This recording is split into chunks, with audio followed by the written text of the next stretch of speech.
Oh my gosh. LinkedIn, this is so exciting. We are here with the amazing Cache Spellman Timmons. Welcome, Cache. Hi, Eliana. How are you? Oh, I'm just delighted to be with you. Always, any time with you is good time. And I I'm just so agree. I feel the same. well, thank you for being willing to jump on a quick LinkedIn Live. We're just getting excited over here about the Future of DEI Summit. And huge thanks and appreciation and flowers to the incredible Erin Quinn Johnson, who has organized a week of events that's starting on Monday. Over 25 speakers, 20 sessions, and you, Yeah. Cache, are doing two of them. Am I right about that? Yes, that's true. You are an amazing person whose career spans so many different areas and you have so many areas of subject matter expertise. I wonder if you might share a little bit about who you are and what you bring to this summit. Absolutely. So who am I? I would say, a person who everything I do is soul work, is artwork. I am a community person. I am a relationship first person. I build community, and in the ways that I have done that over the years are, things like working in and around and with every system that we usually have to work with, and including nonprofits, and started getting into some consulting and coaching and program creation and such. And then, through waves of life, ended up now here back again with my own coaching and consulting firm. And we do everything through what we call a soul, SOUL, social justice lens, which is justice with soul, meaning everything that we do is thought of from the soul. And we feel like that encompasses everything else that we talk about when we talk about mental health, emotional wellness, and physical wellness, and education, and restorative justice, transformative justice, all the things, housing justice, all of the things, bringing them all together. So happy to be a part of the Future of DEI Summit, because I think it's the perfect place for many folks to be introduced to the social justice framework of things. So yeah.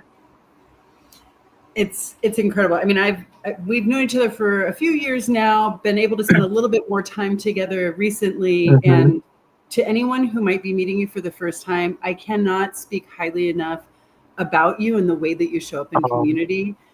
I mean, really, yeah. I'm not fluffing your feathers over here from Cali. Okay, this is not feather fluffing. This is the real deal. I know. I appreciate it.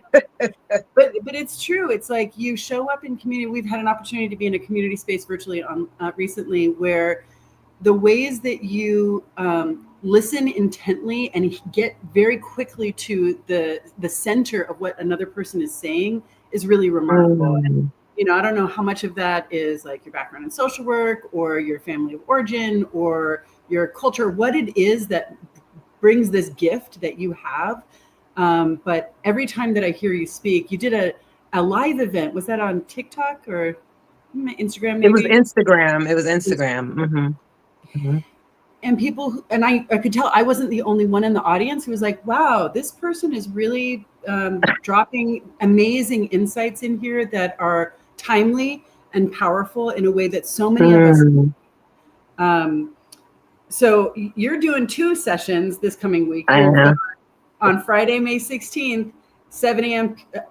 Pacific, 9 a.m. Central, 10 a.m. Eastern. You're doing a strategic soul work lab, designing equity from the inside out. Would you share with us a little bit about what that's going to be like? Ooh, okay. Without giving away too much.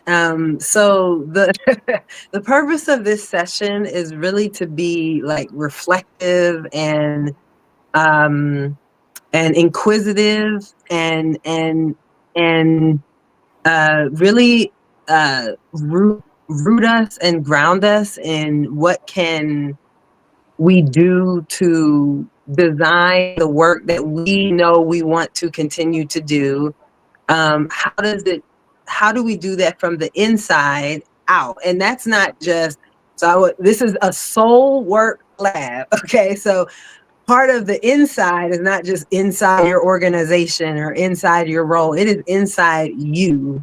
It is, what is the work that needs to be done inside you? Because we are consistently directing our work externally. Ooh. Often more than we are directing our work internally. And the only thing that we have 100% over control over changing is ourselves. And so if we work on that, imagine if all 8.1 billion people worked on themselves, what this world could truly be like. So this lab will challenge folks to look within, to be reflective of where do you stand, why do you stand there, and how will you continue to stand? And it's a collaborative space. So we'll be it's inside is, there's many meanings to inside, and so we'll have an opportunity to dive a bit into all of that. Oh my gosh. Okay, like all of the shivers. Like you can't see it, but the little hairs of my arm are standing up right now, because this is what I was just saying. Like your work is so timely and it's so powerful, and it gets to the core immediately. That is, it's what so many of us need, because with this DI backlash that we've been living through, it's forcing so many of us having to scramble. Funding is being lost. Positions are being destroyed. And you're right. At the end of the day, what we have is inside of us, and what we can put into the future is inside of us. So how are we going to put something good and healthful moving forward? Okay. But that's just one of your sessions. So let's hear about the second session. Okay. So at 12, that is a lot. Absolutely. You're being so generous by giving us so much. But so 5 hours later, same day, Friday, May 16th, you're then going to do a Beyond the Checkbox, a roundtable for reframing DEI futures. Tell us about this session, please. Yes. And so this is actually going to be more of like a town hall style roundtable. So we're going to be doing we want to ultimately create a collaborative living document that allows practitioners of DEI and anything that may encompass to really think about, how do we reframe DEI? Something that myself and a lot of other folks have seen with a lot of DEI practitioners over the last couple of years, as DEI has been taking public hits, is that it's been really difficult to see folks shift, right? That like this work has been done long before DEI was a term, and will be done long after DEI is a term. And so you can still do the work and call it many things, that words that have not been banned yet, if you will. And so essentially what this session does is allows us to create like a collective manifesto, if you will, of what the future of DEI could look like. And it's going to be in a town hall style. So really looking for folks to jump in. We'll have some prompts that get folks thinking about what does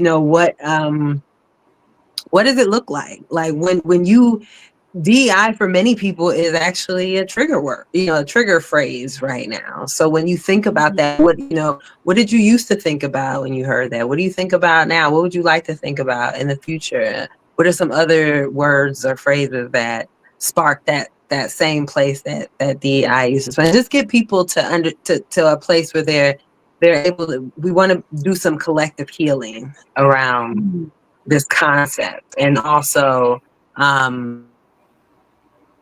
to have a living document that can continue to to be poured into by the folks who attend. So.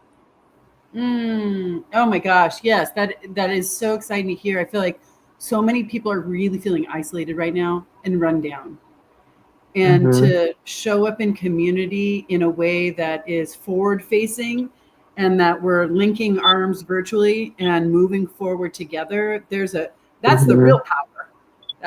That's what these toxic systems are trying to get us to forget, that we actually do have the power, and it doesn't matter what is happening to some extent beyond us, as long as we're continuing to move forward and we're not being frozen by fear. We're not being so disorganized and disoriented by the gaslighting, by the race lighting, everything that's going on these days. And when we're together, then we can amplify these visions. Ooh, I'm excited about that. Okay. And so you said that the audience is going to be invited to participate. Absolutely. Yes. So myself and a couple of other folks will probably, get the conversation started. But this is definitely, like I said, it's more town hall style in the sense that the participation of the audience is highly encouraged. There'll be some prompts that will ask folks to contribute in the chat.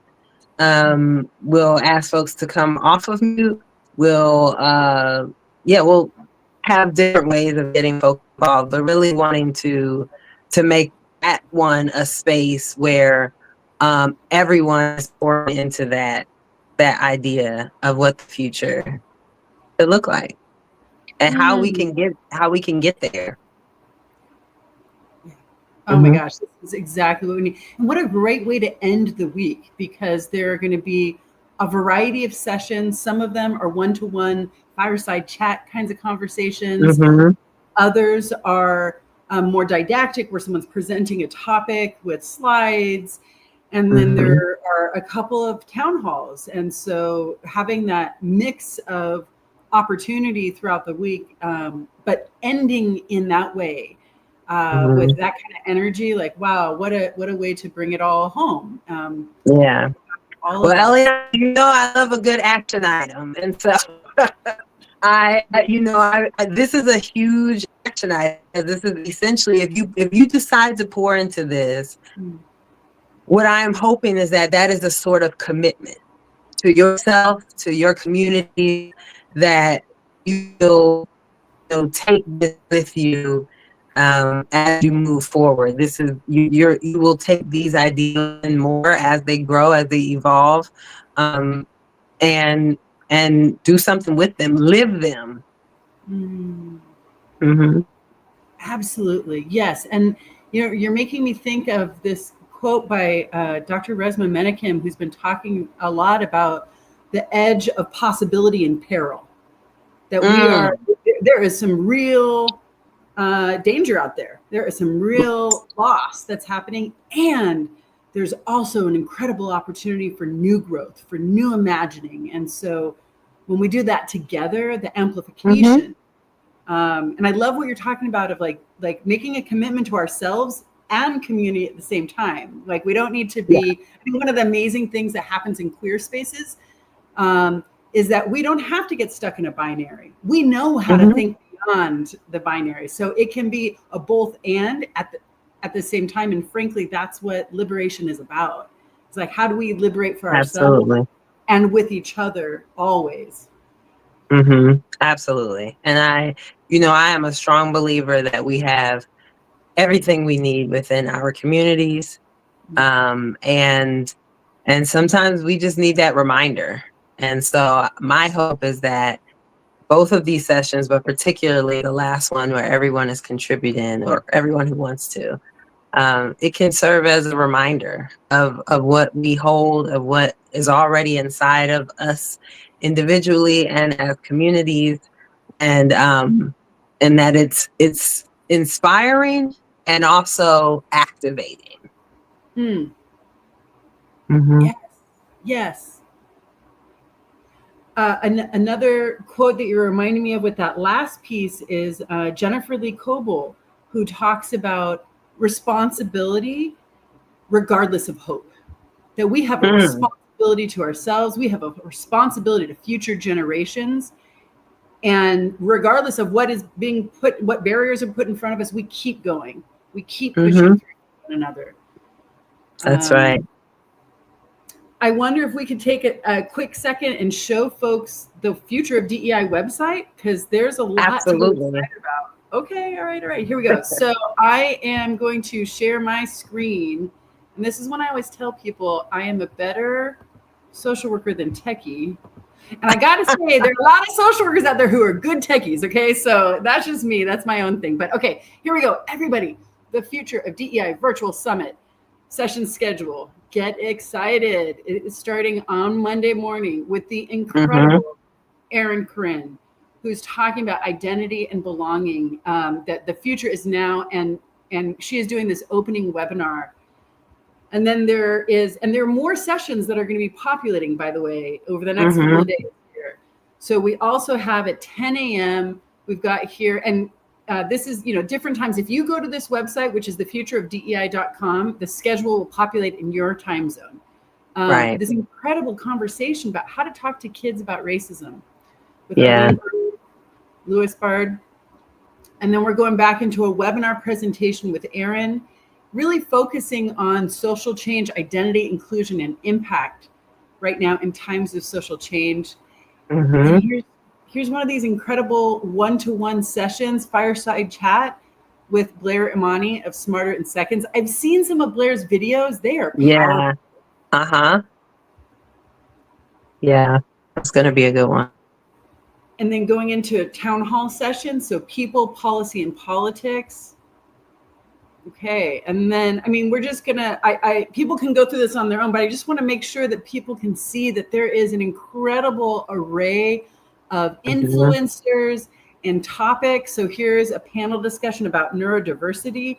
I feel like a lot of times DEI can get limited down to a black-white issue, right? So we're not even talking about the whole spectrum of race, ethnicity, but we also can get stuck just talking about race, ethnicity. Absolutely.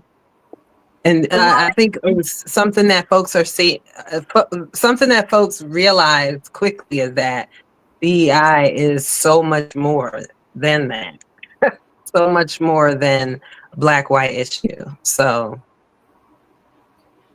Absolutely. And for those of us who are living at the intersection of race, ethnicity, sexual orientation, gender identity, neurodiversity, any number, spirituality, religion, it's our lived experience. Absolutely. So I'm so grateful to Erin for having organized this summit in a way that really is bringing in the full spectrum of our, experiences. The incredible Joaquina Reed. Oh my goodness.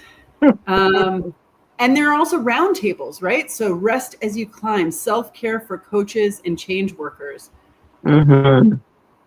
Just an incredible array of people, Monday through Friday, over 25 speakers, 20 sessions.